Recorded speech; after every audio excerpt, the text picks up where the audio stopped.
Comment mettre en forme un texte avec un logiciel de traitement de texte tel que Writer, le logiciel de la suite bureautique OpenOffice. La démarche qu'on va voir maintenant, elle est strictement identique à celle que l'on peut effectuer avec d'autres traitements de texte, par exemple le traitement de texte de Microsoft, le logiciel Word. On le voit ici, un contenu qui est déjà mis en forme. Alors ce que l'on va voir successivement, c'est d'abord la mise en page. On va voir comment on peut définir des marges latérales, par exemple de 2,5 cm. On verra ensuite comment on peut paginer, c'est-à-dire mettre au bas de chaque page une numérotation automatique. On verra, troisième point, l'application de style. On voit que, par exemple, nos titres ici, titres des parties, titres des sous-parties, ont des styles et des numérotations différentes. On verra ensuite comment on peut modifier ces styles, hein, changer la couleur, la forme, le soulignement, mise en gras, etc. Et enfin, on verra comment ajouter une table des matières. Ici, on a une table des matières qui récupère automatiquement tous les styles qu'il y a dans le texte et qui affecte à chaque fois la pagination, le numéro de page correspondant de manière automatique. Ceci a l'avantage d'avoir bien sûr une table des matières qui est propre, parfaite, professionnelle, et qui de plus est capable d'être modifiée, de s'adapter aux modifications du contenu. Si on ajoute ou qu'on retire des pages, cette table des matières sera elle-même modifiée. Alors partons d'un texte brut que l'on va maintenant mettre en forme.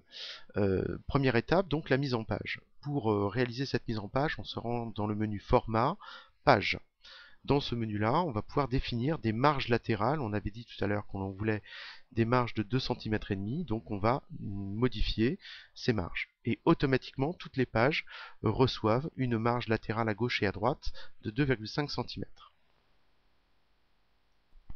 Deuxième étape, nous allons maintenant mettre une pagination automatique. On remarque ici qu'aucune des pages n'est numérotée. Pour ce faire, nous allons d'abord insérer un pied de page. Donc on va dans le menu Insertion pied de page et Standard. Désormais nous avons une zone ici, nous pouvons écrire, hein, qui sera ce pied de page. Maintenant dedans, nous allons insérer un champ particulier qui va numéroter automatiquement chaque page. Donc Insertion, champ et numéro de page. Voilà, le numéro 1 est assigné, on va voir que pour la deuxième page, c'est le numéro 2 qui est automatiquement ajouté. Je peux bien sûr, là, si je le souhaite, ajouter du texte, faire une mise en forme, par exemple aligner à droite, et je peux éventuellement mettre en gras, voilà, choisir une couleur différente si je le souhaite, et c'est terminé. Troisième étape, l'application de style. Alors dans le texte, j'ai des titres, hein, introduction ici, première partie, sous-partie 1.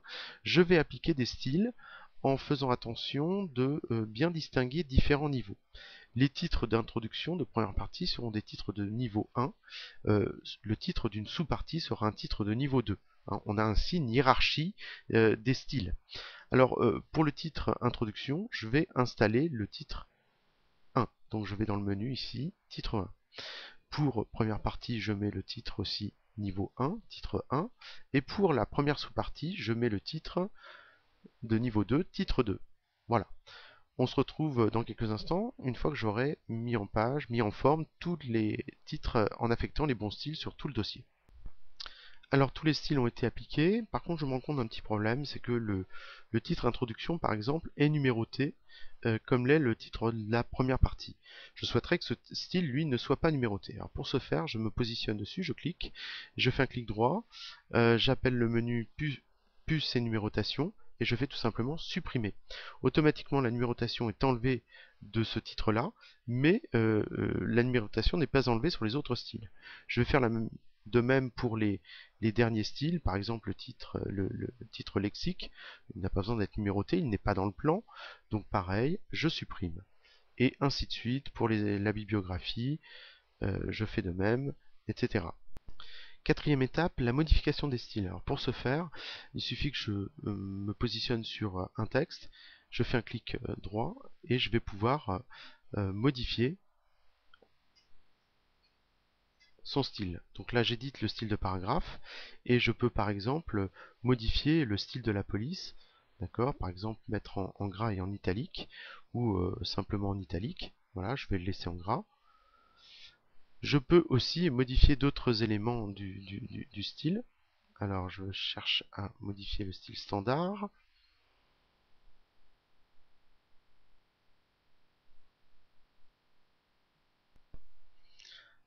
Alors placé à la fin du style standard, je vais éditer ce style.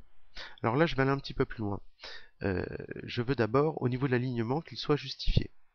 Donc je clique sur justifier et ensuite je veux qu'il y ait une interligne de 1,5. Donc je vais dans l'onglet retrait et espacement et à la rubrique interligne je choisis 1,5 lignes. J'applique et automatiquement tous les styles standards, c'est-à-dire tous les paragraphes qui sont en dehors des titres, sont automatiquement mis en forme, en justifié avec une interligne de 1,5. J'aurais pu aussi modifier de la même manière, j'aurais pu modifier par exemple la taille de la police, la passer à 13 points par exemple, et ainsi de suite. Dernière étape, la mise en place d'une table des matières. Alors je vais me placer au début du texte et je vais d'abord créer une page blanche. Pour ceci, je vais dans le menu Insertion, Saut manuel, je valide et automatiquement donc une page blanche, il y a eu un saut de page qui s'est effectué, donc j'ai une page blanche dans laquelle je vais pouvoir intégrer ma table des matières. Pour intégrer cette table des matières, je vais dans le menu Insertion, Index et tables et je choisis Index et tables. La table des matières, je peux définir son titre, sommaire me convient très bien. Elle reprend tous les styles que j'avais définis. Je clique sur OK et automatiquement cette table elle est inscrite. Alors elle a récupéré exactement tous les titres dans mon texte et elle a affecté à chaque fois la pagination qui correspond à chacun, au positionnement de chacun de ces titres dans le document. C'est maintenant terminé. Si jamais au cours du temps là, je voulais modifier le contenu du texte et que cela affectait cette table des matières en modifiant, en déplaçant dans les pages les titres, il suffirait de faire un clic droit sur cette table des matières et de cliquer sur actualiser. Automatiquement la table se reconstruit en reprenant les titres que j'ai éventuellement modifiés et en modifiant la pagination si celle-ci a été affectée.